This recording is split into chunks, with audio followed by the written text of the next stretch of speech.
வார்த்தைகளை நாம் கேட்க வேண்டும். ஆனால் சில இடங்களில் ஆண்டவர் சொல்லுகிறார், காதுள்ளவன் கேட்க கடவுள் என்று சொல்லுகிறார்.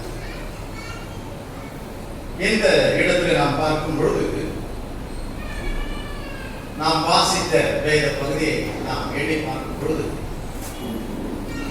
ஒரு பழமொழி ஒன்று நினைவுக்கு வருகின்றது. விளையும் பயிர் முளையில தெரியும். அதனுடைய அர்த்தம் என்ன என்று பார்க்கும் பொழுது, அந்த பயிர் விளையுமா அல்லது விளையாத என்று அது முளைத்து வரும்பொழுதே தெரியும் என்பது அர்த்தமா, அல்லது விதை விதைத்து அது முளைத்து வரும்பொழுதுதான் இது என்ன செடி என்று தெரியுமா? எந்த விதையை விதைக்கிறோமோ அந்த விதையினுடைய செடிதான் வரும். ஆனால் தேவன் சொல்லுகின்ற ஓமையில ஆண்டவர் விதைப்பதை பற்றியும் அறுப்பதை பற்றியும் அவர் சொல்லுகின்றார். ஆனால் அவர் சொல்லுகின்ற அந்த ஓமையில அப்படி அல்ல. எனவே அவர் சொல்லுகின்ற ஓமை என்னவென்று சொன்னால், ஒரு மனுஷன் விதைக்கின்றான். அவன் நல்ல விதையை விதைக்கின்றான். அப்படி நிலத்தில் அவன் விதைத்த உடனே நன்றாக விளைந்து வருகின்றது. அப்படி விளைந்து வரும்பொழுது அதனுடைய பலன் கிடைக்கும் என்று அவர் காத்து கொண்டிருக்கும் பொழுது அதனுடைய பலன்கள், அந்த கதிர்கள் வரும் பொழுது, அப்பொழுது அந்த நிலத்தினுடைய சொந்தக்காரர்களுடைய வேலையாட்கள் பார்க்கின்றார்கள். அப்படி அவர்கள் பார்க்கும் பொழுது, இது என்ன, நாம் கோதுமை மணிகள் வரும், கோதுமை கதிர்கள் வரும் என்று பார்த்தால் இடையிடையே அங்கே களைகள் தோன்றி இருக்கிறது, வேறு வித்தியாசமான வேண்டாத செடிகள் வந்திருக்கிறது என்று பார்க்கிறார்கள். அப்பொழுது அவர்கள் அந்த இடத்துல சென்று அந்த நிலத்தின் சொந்தக்காரர்களிடத்துல கேட்கிறார்கள், ஐயா, நீங்க நல்ல விதையை தானே விதைத்தீர்கள்? ஆமா. ஆனால் எப்படி இந்த களைகள் அல்லது இந்த வேண்டாத இந்த செடிகள் எல்லாம் எப்படி வந்தது என்று கேட்கும் பொழுது அந்த நிலத்தினுடைய சொந்தக்காரர் அவர் சொல்லுகிறார், எதிரியானவர் இந்த களைகளை வந்து விதைத்து விட்டார். நீங்கள் எல்லாம் தூங்குகின்ற நேரத்தில் அவன் வந்து விதைத்து விட்டு சென்று விட்டார். எனவே இப்பொழுது இரண்டும் வளர்ந்து வந்து விட்டது. இவ்வளவு நாட்கள் இது கோதுமை வரும், கோதுமை செடி என்று பயிர் என்று நினைத்துக் கொண்டிருக்கிறோம். ஆனால் அதன் மத்தியில கோதுமை அல்லாத வேறு செடிகள் எல்லாம் வந்திருக்கிறது என்று சொல்லி அவர்கள் சொன்ன உடனே, சரி என்ன செய்யலாம் என்று சொல்லி, நாங்கள் வேண்டாத அந்த செடிகளை நாங்கள் பிடுங்கி எடுத்து விடவா என்று கேட்கிறார்கள்.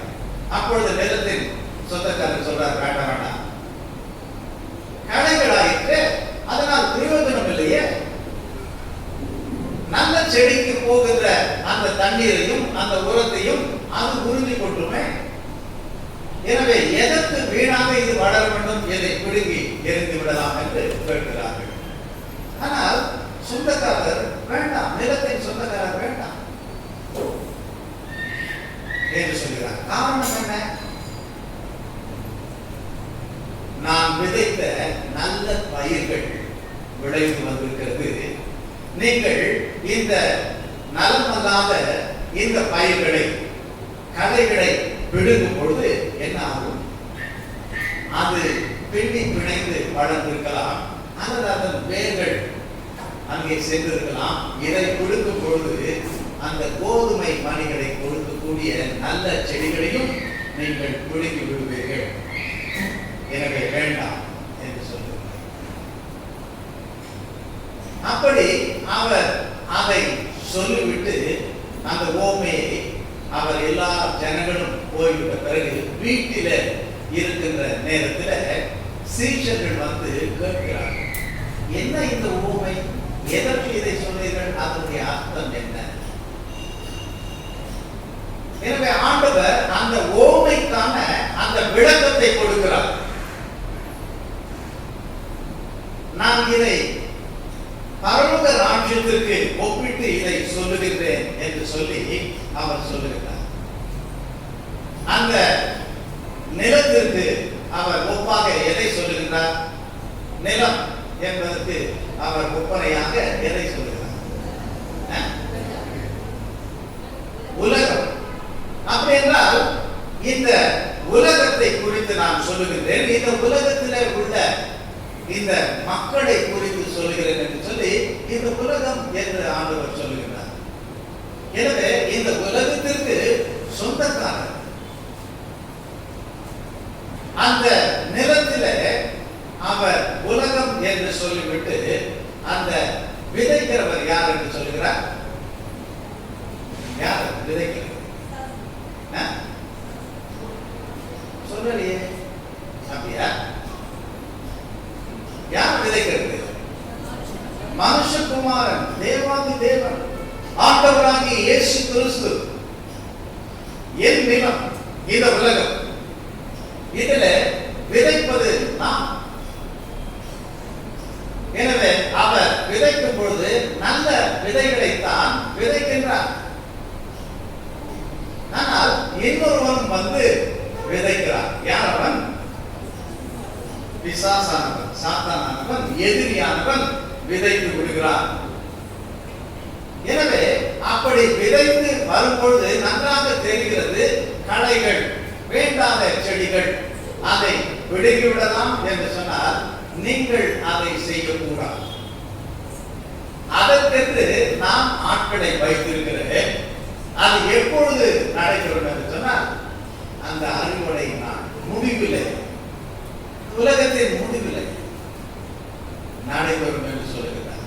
யார் வந்து அந்த களைகளை பிடுங்குவார்கள்? தேவ தூதர்கள். முதலாவது அதை பிடுங்கி என்ன செய்வார்களாம்? கட்டுகளாக கட்டுவார்கள். கட்டி அதை எடுத்துக்கொண்டு சென்று அக்கினியில சுட்டரிப்பார்கள். அங்கே அதை போலதான் நடக்கும். எனவே ஆண்டவர் தெரிந்து கொள்ளாத அல்லது ஆண்டவர் தம்முடைய பிள்ளைகளாய் அனுப்பாத அந்த ஜனங்களின் மத்தியிலே அந்த கர்த்தருடைய பிள்ளைகளை போலவே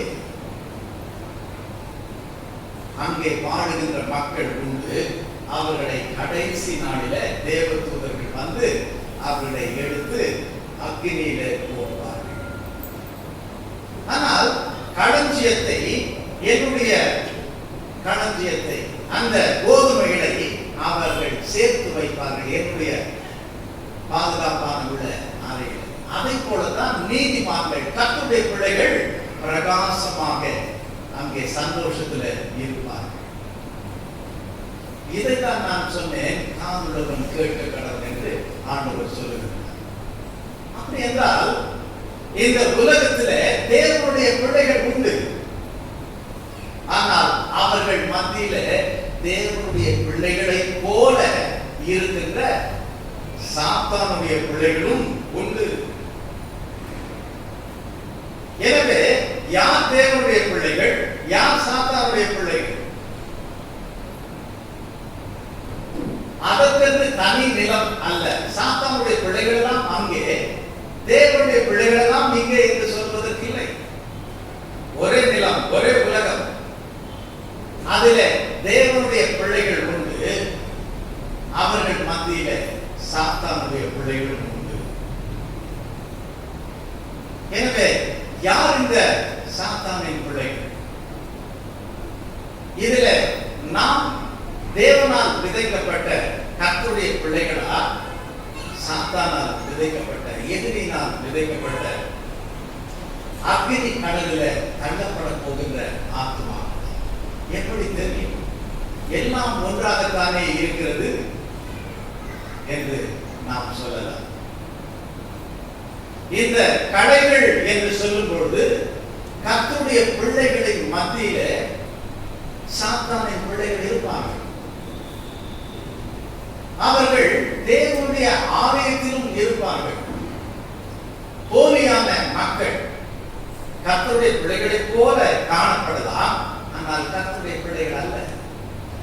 அவர்கள் வேஷதாரிகள், அல்லது அவர்கள் நினைத்துக் கொண்டிருக்கலாம், அல்லது தங்களை ஏமாற்றிக் கொண்டு நாங்கள் தேவனுடைய பிள்ளைகள் என்று சொல்லலாம். ஆனால் பிடுங்கி எறியப்பட வேண்டிய கடைகளாக அவர்கள் இருக்கிறார். அப்படி என்றால் இந்த ரெண்டு விதத்தில நாம் யார்? நாம் தேவனுடைய பிள்ளையா? நாம் சொல்லலாமா நாம் தேவனுடைய பிள்ளை? மற்றவர்கள் எல்லாம் அப்படித்தான் நினைத்துக் கொண்டிருந்தார்கள். ஆண்டவர் தன்னோடு வைத்துக் கொண்டிருந்த சீஷர்களில யூதாஸ் காரியத்துக்கு ஆண்டவர் முக்கிய பங்கை கொடுத்திருந்தார். சீஷர்களில அவர் அந்த 12 பேர்ல ஒருவனாய் இருந்து விட்டால் பரவாயில்லை, ஆனால் முக்கியமான ஒரு பங்கை கொடுத்திருந்தார். அவர் ட்ரெஷரர், பணப்பைய அவர்கிட்ட தான் இருக்கும். அப்பொழுது மக்கள் எல்லாம் நினைத்திருப்பார்கள், ஓ இவர் மிக நல்ல ஒரு சீஷர், இவர் உண்மையாகவே தேவனுடைய பிள்ளை, எனவேதான் நம்பி ஆண்டவர் இவரிடத்தில் பொக்கிஷத்தை கொடுத்திருக்கிறார். ஆனால் அவன் சாத்தானின் பிள்ளை. நான் உங்களை தெரிந்து கொண்டேன், ஆனால் நீங்கள் எல்லாரும் என்னுடைய பிள்ளைகள் அல்ல, சாத்தானின் பிள்ளைகள் இதில் இருக்கிறார் என்று ஆண்டவர் முன்னதாகவே அதை சொல்லுவதை நாம் பார்க்கின்றோம். எனவே நம் குடும்பங்களிலே கிறிஸ்தவர்கள் என்று சொல்லுகிறவர்கள் இருக்கலாம், ஆனால் எத்தனை பேர் உண்மை கர்த்தருடைய பிள்ளைகள், எத்தனை பேர் கடைகளாக இருக்கிறார்கள்? நம்மால் அதை கண்டுகொள்ள முடிகின்றதா? அல்லது நம்முடைய சமுதாயத்தில் ஒருவேளை மற்ற இடங்களில அங்கும் கிறிஸ்தவர்கள் இங்கும் கிறிஸ்தவர்கள், அந்த சபையில எங்க சபையில என்று சொல்லுகிறார்கள், எல்லோரும் கிறிஸ்தவர்கள் தான், ஆனால் அதிலே கடைகள் தான், பிசாசின் பிள்ளைகள் தான். சபையில அப்படி இருப்பார்களா? இருப்பார்கள்.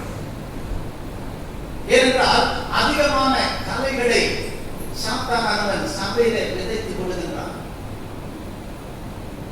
பிசாசானவன் எங்கே இருக்கிறான் என்று அவனை தேடி பார்க்க வேண்டும் என்று ஒரு சிலர் முயற்சி செய்தார்கள். பிசாசின் பிள்ளைகள் எங்கே அப்படின்னு பார்க்கும் பொழுது அவங்க போய் பார்க்கிறாங்க, ஓ குடிக்கிற இடத்துல குடிக்கார மக்கள் தான் சாத்தானின் பிள்ளைகள் என்று. அங்க போய் பார்த்தா சாத்தான் அங்க இருக்கிறானா அப்படின்னு பார்க்கும்போது அங்க இல்லை, ஆனா குடிக்கிற மக்கள் இருக்கிறாங்க. ஆனா சாத்தான் எங்க போனாரு?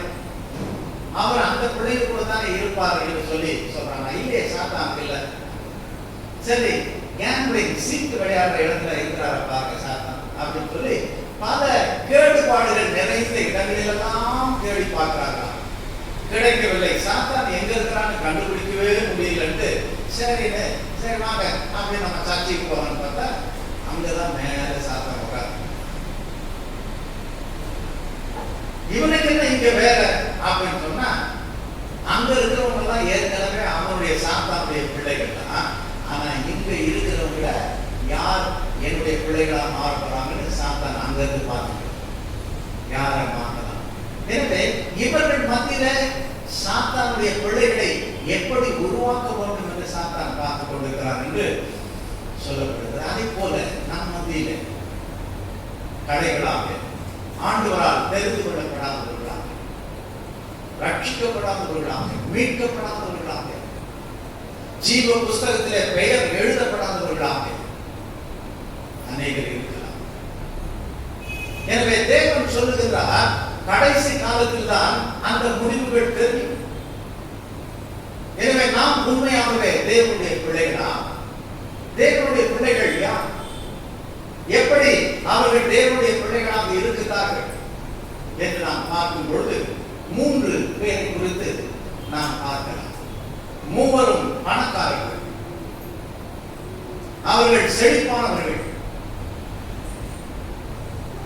சாத்தான் உலகெங்கும் சுற்றி திரிந்து தேவனுடைய சமூகத்தில் வந்து நிற்கும் பொழுது ஆண்டவர் கேட்கிறார், எங்கிருந்து வருகிறார்? இப்படி எல்லாரையும் சுற்றி திரிந்து பூமி எங்கும் சுற்றி திரிந்து வந்திருக்கிறாயே, என்னுடைய பிள்ளை மீது நீ கண் வைத்தாயோ என்று கேட்கிறார்.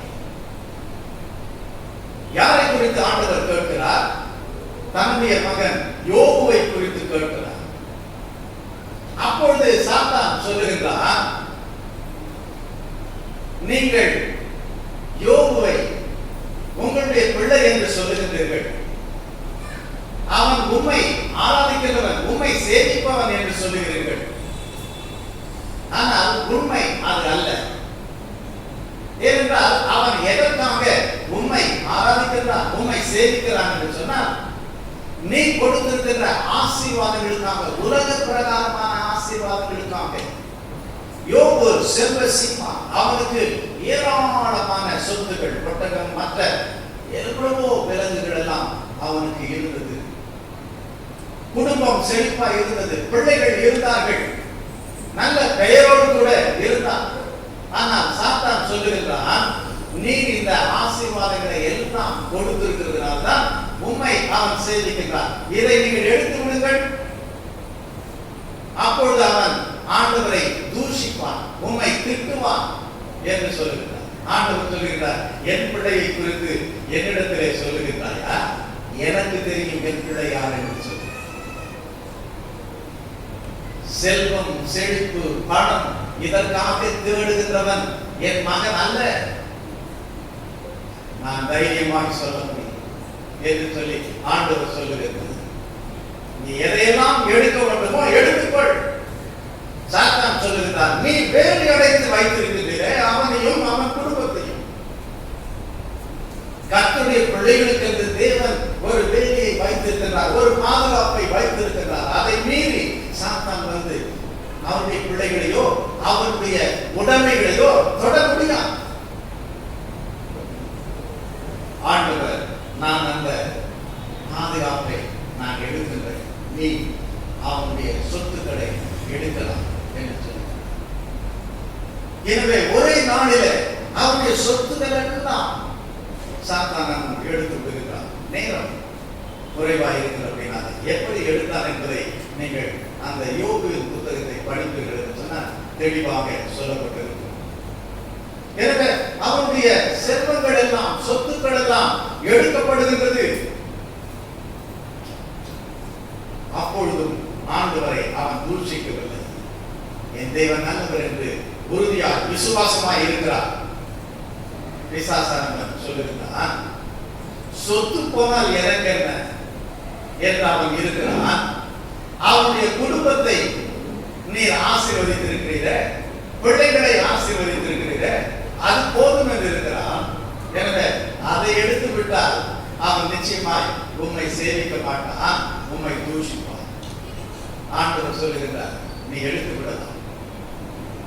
பிள்ளைகள் எல்லாம் விருந்து சாப்பிடும் பொழுது, ஒரே வீட்டிலே கூடி இருக்கும் பொழுது வீடு இடிந்து விழுந்து பிள்ளைகள் எல்லாம் மறைந்து போகிறார்கள்.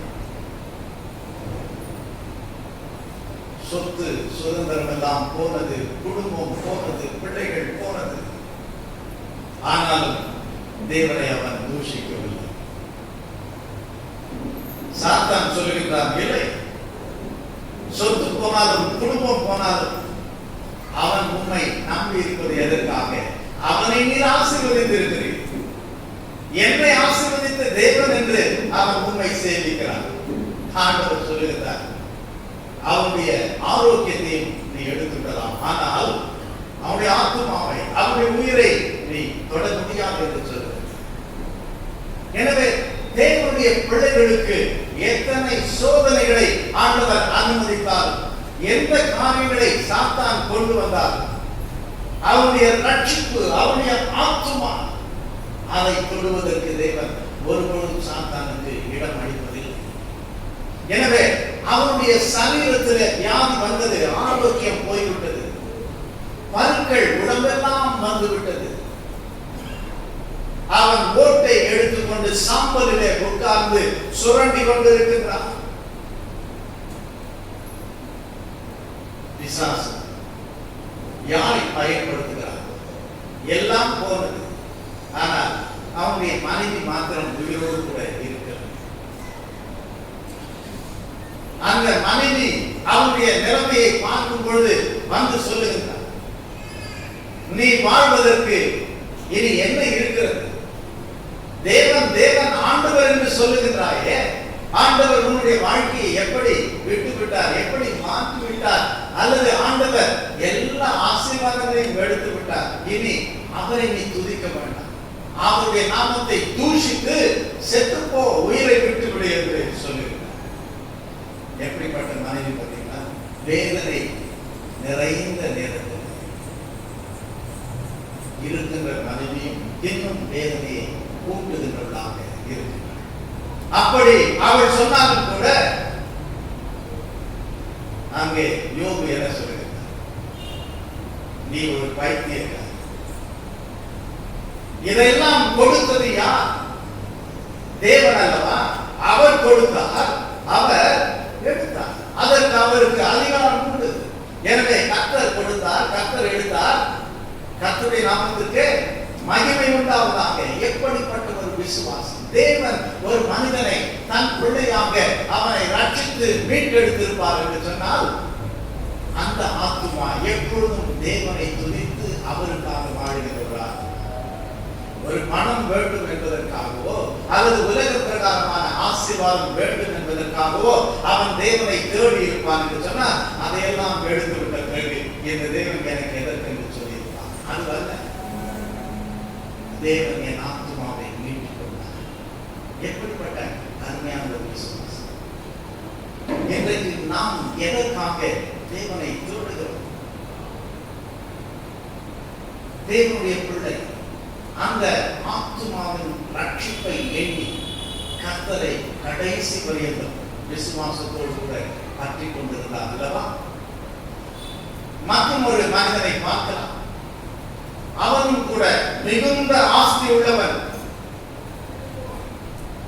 அவனுக்கு இயேசு கிறிஸ்துவினிடத்தில் வந்து அவன் கேட்கிறான், இவ்வளவு ஆசீர்வாதத்தோடு கூட இருக்கின்ற நான் பரலோக ராஜ்யம் போக வேண்டும். எனவே அவன் நினைத்துக் கொண்டிருக்கிறான், நான் பரலோக ராஜ்யம் போய்விடுவேன், ஆண்டவர் என்னை ஆசீர்வதித்திருக்கிறார், இவ்வளவு செல்வங்கள் எல்லாம் எனக்கு இருக்கிறது என்று நினைத்துக் கொண்டிருக்கிறான். ஆனால் அவனுக்குள் ஒரு சந்தேகம், நிச்சயமாக போவேனா? இந்த ஆசீர்வாதங்கள் எல்லாம் அதற்கு ஒரு அத்தாட்சியாக இருக்கிறதா, சான்று பகர்கிறதாக இருக்கிறதா? நாம் தேவனுடைய பிள்ளைதான். இல்லை என்றால் தேவனுடைய ஆசீர்வாதம் எனக்கு கிடைக்குமா? எனக்கு இவ்வளவு சொத்து சுதந்திரம் இருக்கிறதே, பணம் வசதி எல்லாம் இருக்கிறதே, அப்படி என்றால் தேவன் என்னை நேசிக்கின்றார், நான் அவருடைய பிள்ளை, நான் பரலோக ராஜ்யம் செல்வேன் என்ற ஒரு எண்ணம் அவனுக்குள் இருந்தாலும் அதிலே சந்தேகம். எனவே இயேசு கிறிஸ்துவினிடத்தில் வருகிறார். நல்ல போகிறே, நான் நித்திய ஜீவனை சுதந்திரித்துக் கொள்ள என்ன செய்ய வேண்டும்? இன்றைக்கு அநேகர் நினைக்கிறார்கள், நாம் நித்திய ஜீவனை அடைய, நாம் ரட்சிக்கப்பட, நாம் மீட்கப்பட, நாம் செய்ய வேண்டிய காரியங்களை எல்லாம் நாம் செய்ய எனக்கு பலன் உண்டு, எனவே நான் இதையெல்லாம் செய்து விட்டேன் என்று சொல்லி, நான் அதை செய்து விட்டேன், நான் இதை செய்து விட்டேன், அதனால் எனக்கு பரலோகம் உண்டு என்று நினைக்கின்றவர்கள் உண்டு. எனவே இவனும் ஏதாவது நான் குறை வைத்து விட்டேனா ஆண்டவருக்கு, நான் என்ன செய்ய வேண்டும் என்பதை நீங்கள் சொன்னால் அதை நான் செய்து விடுவேன் என்று இயேசுவினிடத்தில் கேட்கிறார். ஆண்டவர் அவனிடத்தில் சொல்லுகிறார், நாம் சொல்ல வேண்டும் என்று நீ எதிர்பார்க்காதே, நீ வேதத்தை வாசிக்கிறாய் அல்லவா, நீ ஆண்டவருடைய வார்த்தை உன்னுடைய கரத்தில் இருக்கிறது அல்லவா, எனவே தேவன் என்ன சொல்கிறாரோ அதை செய்ய வேண்டும் என்று சொல்லுகிறார். கற்பனைகள் எழுதப்பட்டிருக்கிறது, அதை நீ கடைபிடிக்க வேண்டும் என்று சொல்லுகிறார். உடனே அவனுக்கு சந்தோஷம். ஏனென்றால் எனக்கு கற்பனை தெரியாது என்று அவன் நினைத்திருப்பான் என்றால் கஷ்டமா இருக்கும். எனக்கு கற்பனையே தெரியாது, கற்பனையை கடைபிடிக்கணும்னு சொன்னா நான் எந்த கற்பனை என்னன்னு எனக்கு என்ன தெரியும்னு அவன் வருத்தப்பட்டிருப்பான். ஆனால் அவன் சந்தோஷமாய் சொல்கிறான், ஓ கற்பனை தானே, நான் கடைபிடித்து விட்டேன். எப்பத்திலிருந்து? சின்ன வயசுல இருந்தே நான் கடைபிடிக்கிறேன். அதுவும் வேற கற்பனையை நீங்க சொல்றீங்களா, எந்த கற்பனையை அப்படின்னு வேற கேட்டு கன்ஃபார்ம் பண்ணிக்கிறேன்.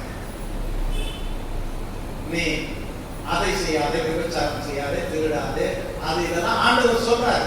இதானே 10 கற்பனை தானே நீங்க சொல்றீங்க, இதெல்லாம் நான் சின்ன வயசுல இருந்தே நான் கடைபிடிக்கிறேன்.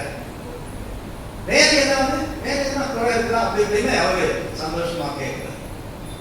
ஆனால் ஆண்டவர் சொல்றாரு, உன்னிடத்துல எனக்கு ஒரு குறை இருக்குது, என்னன்னு சொன்னா நீ பணத்தையே நம்பி ஆசீர்வாதம் ஆசீர்வாதம். அதை நீ விட்டுட்டீங்கன்னா அதை நீ வித்து ஏழைகளுக்கு கொடுத்துட்டு என்ன செய்ய மாட்டோம்? என்னை பின்பற்றி வா. இயேசு கிறிஸ்து சொல்லுகிறார், எதில் மீதும் உன் நம்பிக்கையை வைக்காத, எதுவும் உனக்கு ரட்சிப்பை கொடுக்க முடியாது. அவருடைய வார்த்தை சொல்லுகின்றது, நான் இதை செய்து விட்டேன் அதை செய்து விட்டேன் என்றெல்லாம் சொல்ல முடியாது. அவனுடைய நினைப்பு என்ன? நான் கற்பனைகளை கடைபிடிக்கிறேன். எனவே இந்த கற்பனைகளை கொண்டு நான் பரலோகம் சென்று விடுவேன் என்று இருக்கின்றார். ஆண்டவர் சொல்லுகின்றார், இல்லை என்று. உடனே அந்த கற்பனைகளை தூக்கி எறிந்துவிட்டு தன்னை பின்பற்றி வா என்று அழைக்கின்ற இயேசு கிறிஸ்துவை அவன் பற்றிவிடான். அவன் என்ன செய்தானா? துக்கத்தோடு கூட திரும்பி போய்விட்டான். பரலோக ராஜ்யம் போக வேண்டும் என்ற விருப்பம் இருந்தது, ஆனால் போக முடியவில்லை. காரணம் என்ன? அவன் 10 கற்பனைகள் பரலோக ராஜ்யம் சேர்க்கும் என்று இருந்தான், கர்த்தர் தந்த ஆசீர்வாதம் என்று இருந்தான், இந்த பணம் எனக்கு தேவை என்று இருந்தான். பணம் பரலோக ராஜ்யம் கொண்டு சென்றான்.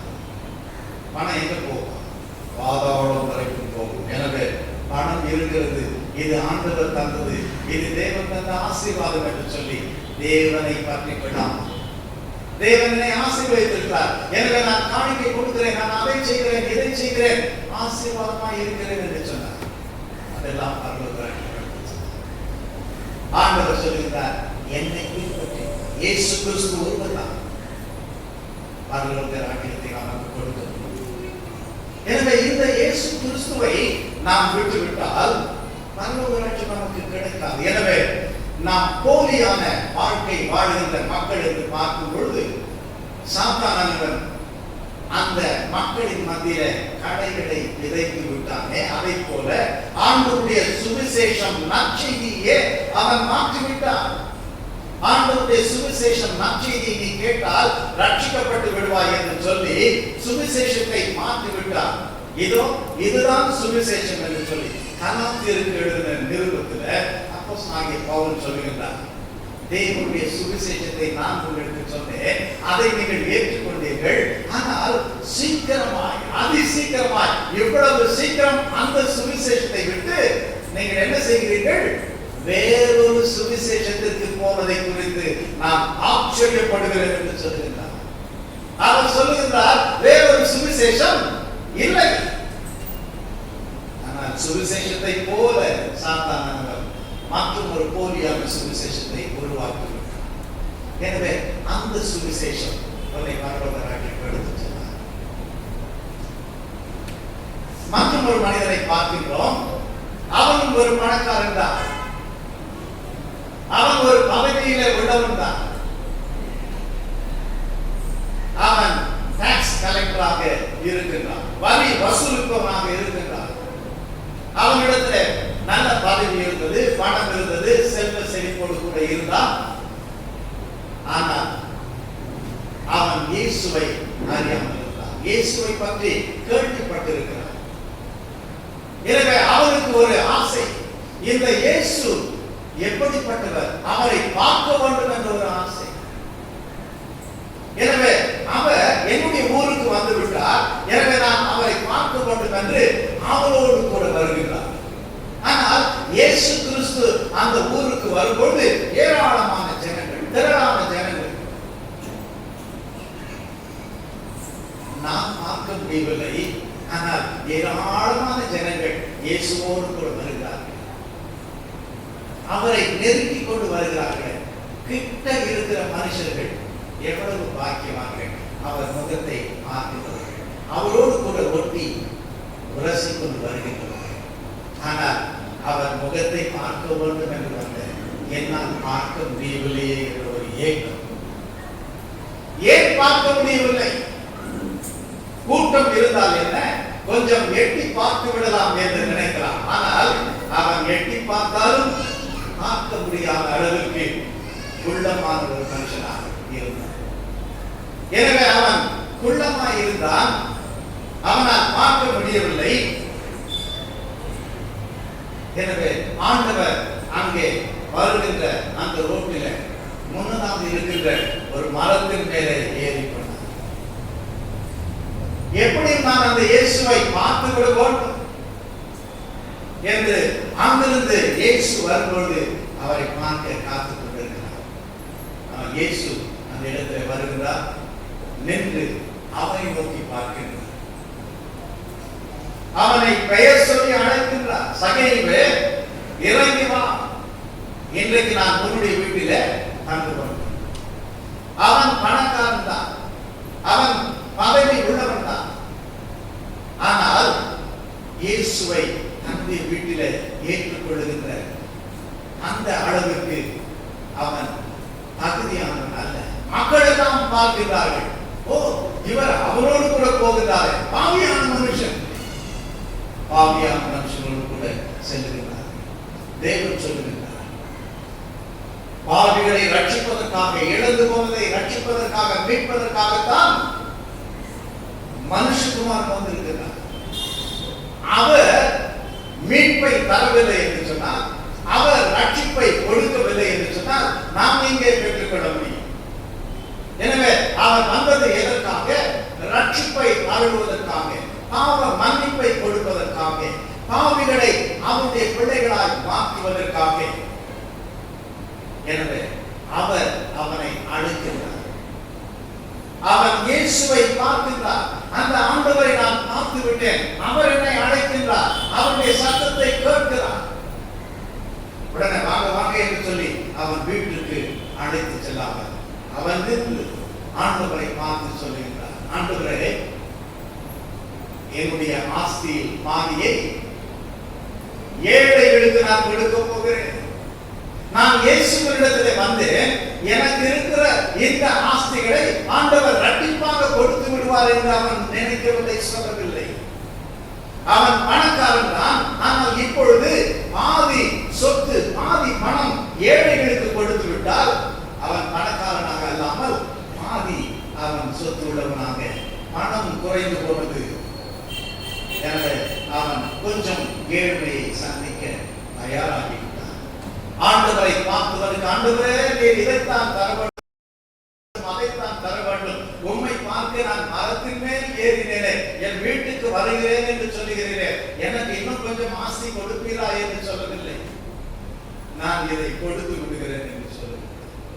இந்த உலகத்தில் அவனுக்கு செல்வத்தின் மீது இருந்த ஆசை போய்விடுகிறது. அவன் அநியாயமாக வரியை வசூலித்து சேர்த்து வைத்ததை இப்பொழுது அந்த ஆசையை விடுத்து நான் கொடுத்து விடுகிறேன் என்று சொல்லுகிறான். சரி, பரவாயில்லை, பாதி சொத்து அவனுக்கு இருக்கிறது என்று நினைத்துக் கொண்டானா? இல்லை. அவன் சொல்லுகிறான், யாரிடத்திலாவது நான் அநியாயமாய் ஒன்றை வாங்கியிருந்தால் இரண்டாவது இருக்கிறான்னு சொன்னான். எனவே அவன் பாதி சொத்துல வாங்கினதுக்கு 4 பங்கு திருப்பி கொடுத்திருப்பான் என்று சொன்னால் என்ன மீது இருக்கும் அவனுக்கு? எதையெல்லாம் விற்று அல்லது எதையெல்லாம் சேகரித்து நான் வாங்கின அநியாயமாய் வாங்கினதுக்கு 4 பங்காய் கொடுக்கிறேன் என்று சொன்னால் மிஞ்சினது என்ன?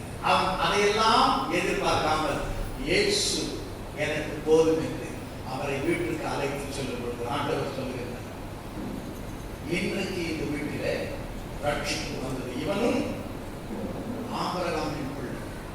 எனவே ஆபிரகாம் தேவனுடைய பிள்ளை, இவனும் அப்படிப்பட்ட பிள்ளை என்று சொன்னால் ஆபிரகாம் விசுவாசத்தின் தகப்பன் என்று அழைக்கப்படுகிறாரே, இவனுக்குள்ளும் அந்த விசுவாசம்.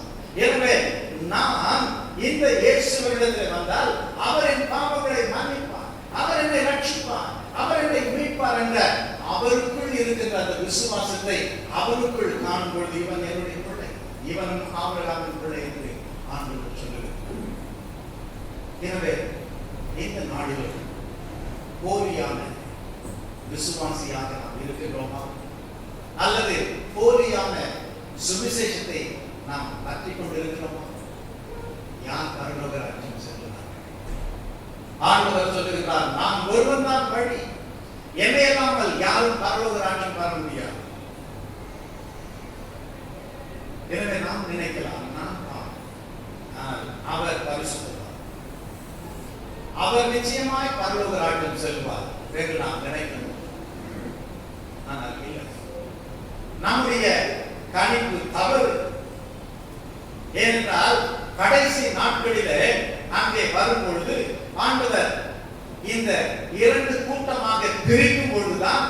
எதெல்லாம் களைகள், எதெல்லாம் கோதுமை மணிகளுக்கு தெரியும். யாரெல்லாம் என்னுடைய பிள்ளைகள், யாரெல்லாம் பிசாசின் பிள்ளைகள் என்பது அப்பொழுது தெரியும். ஆண்டவர் அப்பொழுதுதான் வெளிப்படுத்துவார். நான் கிறிஸ்தவன், நான் ஆண்டவருடைய பெயரினால என்னென்ன காரியங்கள் எல்லாம் செய்து கொண்டிருக்கிறேன் என்று சொல்லுகிறவர்கள் எல்லாம் பரலோக ராஜ்யம் செல்ல முடியும்.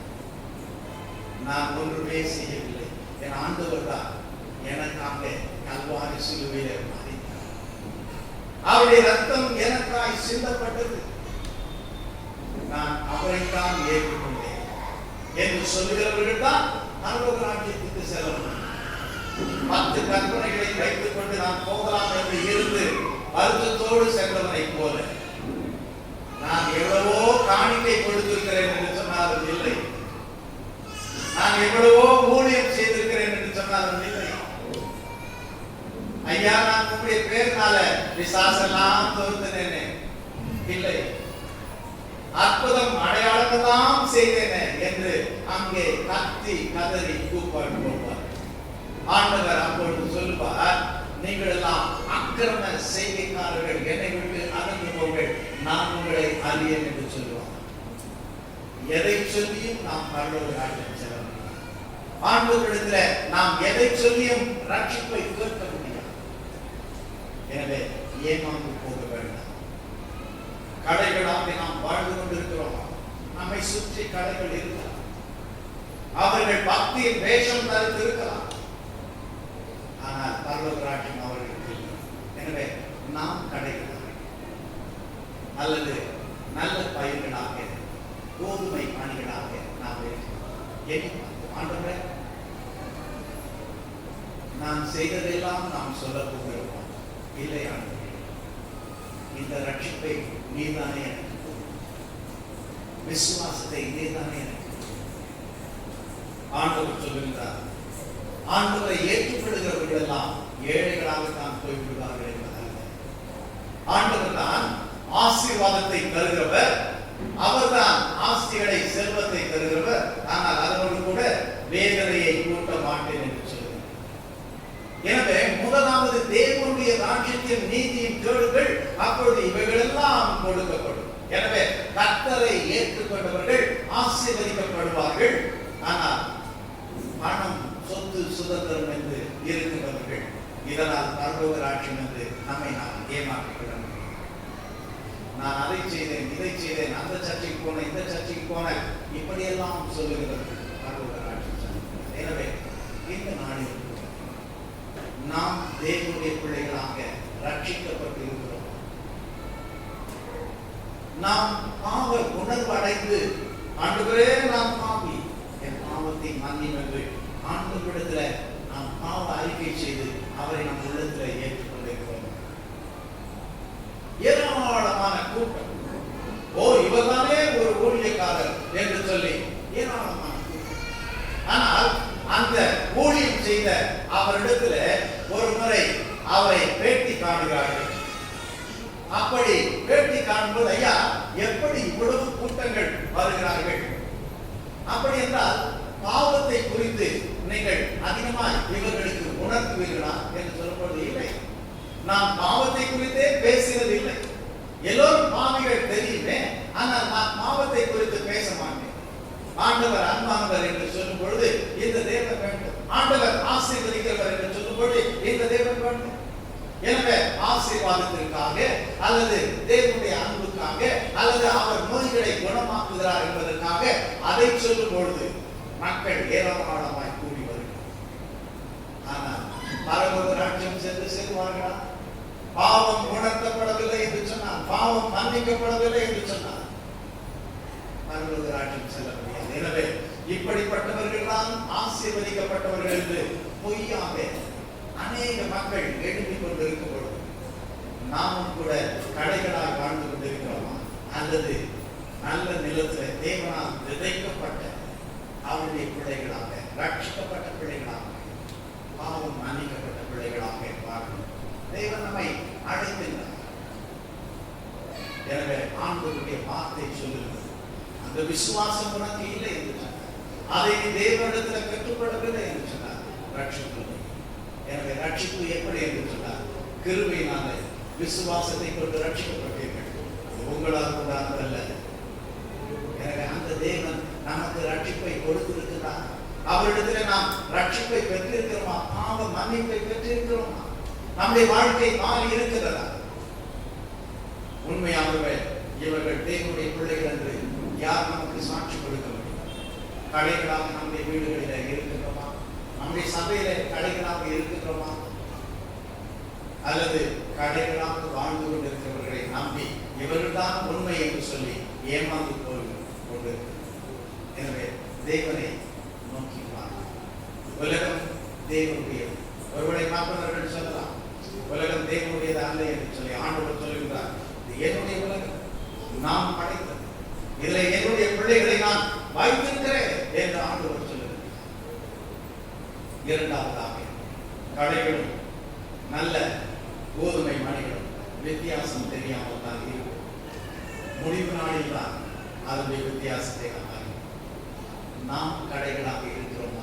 கர்த்தர் பேசுகிறார், நீ என்னுடைய பிள்ளையா, நீ என்னை ஏற்றுக்கொண்டாயா, என்னுடைய பிள்ளையாக வாழுகின்றாயா, அல்லது என்னுடைய பிள்ளையை போல சாத்தானா அவனுடைய பிள்ளையாக வாழ்ந்து கொண்டிருக்கிறாயா? என் பிள்ளைகளுக்கு இடையூறாக, என் பிள்ளைகள் வழி விலகுவதற்கு இடையூறாக, என் நாமம் தூஷிக்கப்படுவதற்கு காரணமாக நீ வாழ்ந்து கொண்டிருக்கிறாய். உன்னையும் நான் நேசிக்கிறேன். ஆண்டவர் கடைகளாக பிறந்தவர்கள் கடைகளாக எரியப்படட்டும் என்று சொல்லவும், எப்பொழுது நாம் ஆண்டுடைய பிள்ளைகளாக மாற முடியும் என்பதை எண்ணி பார்க்கிறோம். எந்த நேரத்திலும் ஆண்டுடைய பிள்ளையாக மாறலாம். ஆண்டவரை நான் பாவி என்று நம் உள்ளத்தை திறந்து கொடுக்கும்போது எந்த நாளில் நாம் அவருடைய ராஜ்யத்தின் பிள்ளைகளாக மாறலாம். நம்முடைய பெயர்களை ஜீவ புத்தகத்தில் தேவன் எழுதுவார். நாம் செய்த நல்ல காரியத்தினால் அல்ல, நம்முடைய ஜெபத்தினால் அல்ல, நாம் செய்த ஊழியத்தினால் அல்ல, நமக்கு இருக்கின்ற பலனை என்று சொல்கிறோமே அதனால் அல்ல. தேவனுடைய ரத்தம் எனக்காக சிந்தப்பட்டது. அந்த தேவன் என்னை பாவத்திலிருந்து மீட்டெடுத்தார். நான் பாவ அறிக்கை செய்த ஆண்டவரை ஏற்றுக் கொள்கிறேன் என்று இன்றைக்கும் நாம் உள்ளம் திறமைப்பட்ட பொழுது, இன்றைக்கே நான் நிச்சயமா நான் தேவனால் பிறந்த பிள்ளை, அவருடைய உலகத்துல தேவனுடைய பிள்ளையாய் நான் வாழ்ந்து கொண்டிருக்கிறேன் என்று சொல்லி அந்த நிச்சயத்தோடு கூட நாம் கடந்து சொல்ல முடியும். ஒருவேளை மற்றவர்கள் சொல்லலாம், இல்லை உன்னிடத்துல வல்லமை இல்லை, உன்னிடத்துல பொருள் இல்லை, உன்னிடத்துல அது இல்லை, இது இல்லை என்று சொல்லலாம். எது இல்லை என்று சொன்னாலும் என் இயேசு எனக்கு அவர் என்னை வாசம் செய்கிறார், நான் இயேசுவாக. நாம் சொல்லலாம், ஆண்டவரே உம்முடைய பிள்ளைகளுக்கு எதற்கு இந்த துன்பத்தை கொடுக்கின்ற சாத்தானின் பிள்ளைகள், எதற்கு நாங்கள் வாழுகின்ற இடத்துல இந்த கடைகள் எல்லாம் இருக்க வேண்டும், அதை குடுங்கி எரிந்து விடும் என்று சொல்லலாம். ஆனால் இல்லை, தேவன் சொல்லுகிறார், இல்லை, கடைகளோடு தான் வாழ வேண்டும், பிரச்சனையோடு இருக்கின்ற பிள்ளைகளின் மத்தியில் தான் வாழ வேண்டும். ஆனால் என் சாட்சியாய் நீ வாழ வேண்டும். எனவே கஷ்டமே இல்லாத உலகத்திலே நான் வாழ வேண்டும் என்பதல்ல, கஷ்டம் நிறைந்த பாடு நிறைந்த உலகத்திலே கர்த்தருடைய பிள்ளைகளாக வாழ தேவன் நம்மை தெரிந்து கொண்டார். உலகத்தில் உங்களுக்கு உபத்திரவம் உண்டு, ஆனால் நான் உலகத்தை ஜெயித்தேன். எனவே உபத்திரவத்தின் மத்தியில, வேதனையின் மத்தியில, கஷ்டத்தின் மத்தியிலும் கர்த்தருடைய பிள்ளைகள் உண்டு. எனவே சோர்ந்து போக வேண்டாம். ஆண்டவரே நான் உங்களுடைய பிள்ளை என்று சொன்னால் ஏன் எனக்கு இந்த கஷ்டம்? ஆண்டவரே உங்களுடைய பிள்ளை என்று சொன்னால் ஏன் எனக்கு இந்த வியாதி? தேவனிடத்தில் கேள்விகளை கேட்டு நான் சோர்ந்து போகாமல், ஐயோ நான் பாவத்தில் இருந்தால் இந்த பாவத்தை நான் விட முடியவில்லை என்று சொன்னால், ஏசப்பா பாவியை ஏற்றுக்கொள்ளும் என்று சொல்லுவோம். பாவத்திலிருந்து விடுபட்டு பாவத்திலிருந்து பாவத்தை மேற்கொண்டு பரிசுத்தமாய் வாழ தேவன் நம்மை பலப்படுத்துகின்றார். ஐயோ நான் எவ்வளவு பாவங்களை செய்துவிட்டேன், தேவனால் மன்னிக்க முடியாத பாவத்தை ஒரு மனிதனும் செய்யவே முடியாது. எவ்வளவு பாவங்களை செய்தார், அவருடைய ரத்தம் நமக்காய் சிந்தப்பட்டது, அவர் நம் பாவங்களை மன்னிப்பார். ஐயோ நான் அசுத்தமான, வெளியில தெரியாது, நான் கடையாக இருந்தால் கர்த்தருடைய பிள்ளையை போல வாழ்ந்து கொண்டிருக்கிறேன் என்று சொல்ல கர்த்தர் மாற்ற வல்லவர். எனவே இன்றைக்கு ஆண்டவரே நான் உம்முடைய பிள்ளையாக வாழ வேண்டும், உம்முடைய பிள்ளையாக நான் செல்ல வேண்டும். என்னால் முடியவில்லை ஆண்டவரே, நான் எதற்காக வேஷம் போட்டு கடைகளை போல வாழ்ந்து எரிகிற அக்னி கடவுளை கொண்டது. அப்பா நீ சொன்ன அந்த பூமி நான் கோதுமை மணியாக இருக்கிறேன். எனவே அப்படி இல்லை என்று சொன்னார். இப்பொழுது என்னை அர்ப்பணிக்கிறேன். நீர்தான் என் ரட்சகர். நீர்தான் எனக்கு ரட்சிப்பை கொடுக்க வல்லது. நான் செய்கின்ற நல்ல காரியங்களோ மற்ற காரியங்களோ துடைத்து எரியப்படுகின்ற அழுக்கை போல கந்தையை போல இருக்கிறது. நான் உணர்கிறேன். எனவே என்னை ஏற்றுக்கொள்ளும் என்று சொல்லுவோம். கண்களை கத்தரை நோக்கி நாம் சொல்லுவோம். ஏமாற்றிக் கொள்ள வேண்டும். ஒருவேளை நான் நினைத்திருந்தேன் இந்த காரியங்கள் எல்லாம் என் வாழ்க்கையில் இருந்தால் நான் ரட்சிக்கப்பட்டவன் என்று சொல்லி. ஆனால் இல்லை. இன்றைக்கு நான் தெளிவாக இருக்கிறேன். என்னுடைய கருத்தில் இல்லை. நான் எதையும் செய்ய ஏசப்பாதான் என்னை உலகத்தில் அவருடைய பிள்ளையாய் மாற்ற அனுப்ப முடியும் என்று சொல்லி விசுவாசிக்கிறவர்கள் அன்புகள் நான் செய்த நன்மைகள் எல்லாம் எண்ணி பெருமை பாராட்டக்கூடாது. அதெல்லாம் நான் விட்டு விடுகிறேன். நீ வேண்டும் மாட்டேன். நீர்தான் என் ரட்சகர். நீர்தான் என் மீட்பர். எனக்காக ரத்தம் சிந்தி மறைத்து உயிர்த்திருந்த தேவாதி தேவன் என்னை ஏற்றுக்கொள்ளும் என்று சொல்லி பாவங்களை தேவனுடைய சமூகத்திலே அறிக்கை செய்கிறார். எத்தனை பாவங்கள் சொல்லி முடியாத பாவங்களை செய்து கொண்டிருக்கிற என்னை மன்னித்து பரிசுத்தப்படுத்துகிற பிள்ளையார் ஏற்றுக்கொள்ளும் என்று சொல்லும்போது கர்த்தர் நம்மை கரம் பிடிக்கிறார். நம்மை ஏற்றுக்கொள்ளுகின்றார். நம்முடைய வாழ்க்கையில புது வாழ்க்கையை தருகிறார். ரட்சிப்பின் அனுபவத்தோடு வாழ தேவன் அவர்களுக்கு உதவி செய்கிறார். எனவே யாரை போல நாம் வாழ்கிறோம். எந்த கஷ்டங்கள் வந்தால் யோபுவை போல விசுவாசத்தில் நிலைத்திருக்கிற பிள்ளைகளாக நாம் இருக்கிறோம். பெருமை பாராட்டி நாம் செல்வங்கள், ஆனால் இந்த பணத்தை விட்டுவிட முடியாது. நான் கற்பனைகளை கடைபிடிக்கிறேன், அது போல் இயேசு வேண்டாம் என்று சென்றதை போல இருக்கிறோம். அல்லது இயேசுவிடத்தில் வந்த பொழுது விசுவாசம் வந்த பொழுது இவனும் என்னுடைய பிள்ளை, இந்த வீட்டுக்கு ரட்சிப்பு வந்தது, இவனும் ஆபிரகாமின் பிள்ளை என்று சொன்னதை போல, அப்பா அந்த விசுவாசத்தை எனக்கு தந்திருக்கிற உமக்கு நன்றி. நான் உண்மை பிள்ளையாய் எனக்கு விருப்பம் உண்டு. பாவங்கள் எல்லாம் மன்னிக்கும் பிள்ளையாய் யாராவது இதுவரைக்கும் ஒருவரை நான் அப்படி ஆண்டவரிடத்தில் என்னை ஒப்புக் கொடுக்கவில்லை, நான் பாவி என்று சொன்னதே இல்லை. இன்றைக்கு நான் உணர்கிறேன் பாவி நான் என்று சொல்லுகிறவர்கள் மாத்திரம் கரத்தை உயர்த்தி காண்பிக்க முடியாது. என்னால் முடியவில்லை. பாவத்திலிருந்து நீதான் தூக்கி எடுக்கப்படும். நான் எரிகின்ற அக்னி கடலில் தள்ளப்படக்கூடாது. நீதிமான்களாக உன்னுடைய சமூகத்தில் பிரகாசமுள்ள அந்த இடத்துல நானும் வந்து சேரப்பட்டேன். என்னை களையாக விட்டு விடாதபடி கர்த்தருடைய பிள்ளையாக மாற்ற தலைவருடைய தெய்வம் என்பதை நான் உணர்கிறேன் என்று சொல்லி யாரெல்லாம் இயேசப்பா போதும் என்று அவரை ஏற்றுக்கொள்ள உள்ளத்தில் அந்த தேவன் விசுவாசத்தை கொடுத்துப்பார் என்று சொன்னார். கரத்தை உயர்த்தி காண்பிக்க இதில் வெட்கப்படுவதற்கு ஒன்றுமில்லை. நம்முடைய குடும்பத்தில் எல்லாரும் போலியானவர்களாக இருக்கிறோம். ஆனால் இதுவரைக்கும் நான் அப்படி இல்லை. ஆனால் இன்றைக்கு நான் அவருடைய பிள்ளையாக மாற விரும்புகிறேன். கரத்தை உயர்த்துகிறவர்கள் கரத்தை உயர்த்தி காண்பிக்க கொஞ்சம் கரத்தை உயர்த்தி காண்பீர்கள். நான் உங்களுக்காக ஜெபிக்க போகிறேன். நிச்சயமாய் எது இல்லை என்று சொன்னாலும் இயேசு எனக்கு உண்டு. அவர் என்னை பாவத்தில் விட்டுவிட மாட்டார். நான் பாவியாக வாழ்ந்தார் எல்லா பாவங்களுக்கும் அவர் அந்த போதும். நான் பரலோக ராஜ்யத்தில் வர வேண்டும். அதற்கு என்னிடத்தில் ஒன்றுமில்லை. என்னுடைய பக்தி இல்லை, என்னுடைய பணம் இல்லை, என்னுடைய நல்ல காரியங்கள் இல்லை. இயேசப்பா ஒருவர் உண்டு, அவரை நான் பற்றிக் கொள்கிறேன் என்று சொல்லுகிறவர்கள் கரத்தை உயர்த்தி காண்பிக்கிறேன். கரங்களை கீழே போடலாம். கர்த்தருடைய பிள்ளைகளாக நாம் வாழ்கின்றோம். அப்பா இந்த வாழ்க்கை போதும் என்று நாம் சொல்லுவோம். கர்த்தர் நிச்சயமா நம்முடைய சபையில ரட்சிக்கப்பட்ட அனுபவத்தோடு கூட நாம் வாழ கர்த்தர் நம்மை கரம் பிடிக்கின்றார். பரிசுத்தமுள்ள எங்கள் பரலோக பிதாவே, நான் பாவியானவரே, நான் பரிசுத்தவான் அல்ல. என் தாய் என்னை பாவத்தில் கர்ப்பம் தரித்தார். ஒருவேளை வெளிப்படையாக பாவங்கள் செய்யாமல் இருந்தார்கள். என் உள்ளத்துல எத்தனை பாவ எண்ணங்கள், எத்தனை வேண்டாத சிந்தனைகள். ஆமாண்டுகிற எவ்வளவு கொடூரமான மனிதன் நான். நேசிக்க வேண்டிய மக்களை நேசிக்கவில்லை, பகைக்கின்றேன். இவர்களால் எனக்கு என்ன லாபம் என்று சொல்லி போலியான மனிதனாய் அன்புள்ளவனை போல வாழ்கின்றேன். ஆனால் அன்பு என்னிடத்தில் இல்லை. அப்பா எத்தனை பாவங்கள், உனக்கு பிடித்தமில்லாத காரியங்கள் நீ பார்த்து கொண்டு இருக்க. ஐயோ இந்த பாவத்தில் நான் கொடுத்து விட்டேனே. ஆனால் வெளியே தெரிந்து கொள்ளக்கூடாது. நான் மற்றவர்களைப் போல பெரிய பாவி அல்ல.